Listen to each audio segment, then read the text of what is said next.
السلام علیکم ورحمۃ اللہ۔ ناظرین، آپ کو عنوان سے معلوم ہو گیا ہوگا کہ یہ خبر نہایت ہی دردناک اور افسوسناک ہے۔ جیسا کہ حضرت مولانا طارق جمیل صاحب نے خود اس خبر کی اطلاع دی ہے اور انہوں نے ٹویٹ کر کے بتایا ہے، انا للہ و انا الیہ راجعون۔ آج تلمبہ میں میرے بیٹے عاصم جمیل کا انتقال ہو گیا ہے۔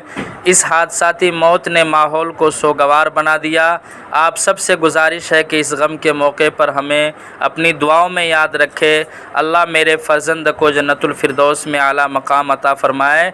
یہ ٹویٹ مولانا طارق جمیل صاحب نے کیا ہے، جیسا کہ آپ اسکرین پر دیکھ سکتے ہیں۔ بہت ہی افسوسناک خبر ہے۔ اللہ تبارک و تعالیٰ سے ہم سب مل کر دعا کرتے ہیں کہ اللہ تبارک و تعالیٰ حضرت مولانا طارق جمیل صاحب کو صبر اور ہمت عطا فرمائے اور ان کے بیٹے کو جنت الفردوس میں اعلیٰ سے اعلیٰ مقام نصیب فرمائے، آمین۔ ملاقات ہوگی پھر سے کسی ویڈیو میں۔ جب تک آپ سب اپنا خیال رکھیے گا، ہمیں دعاؤں میں یاد رکھیے گا۔ السلام علیکم ورحمۃ اللہ وبرکاتہ۔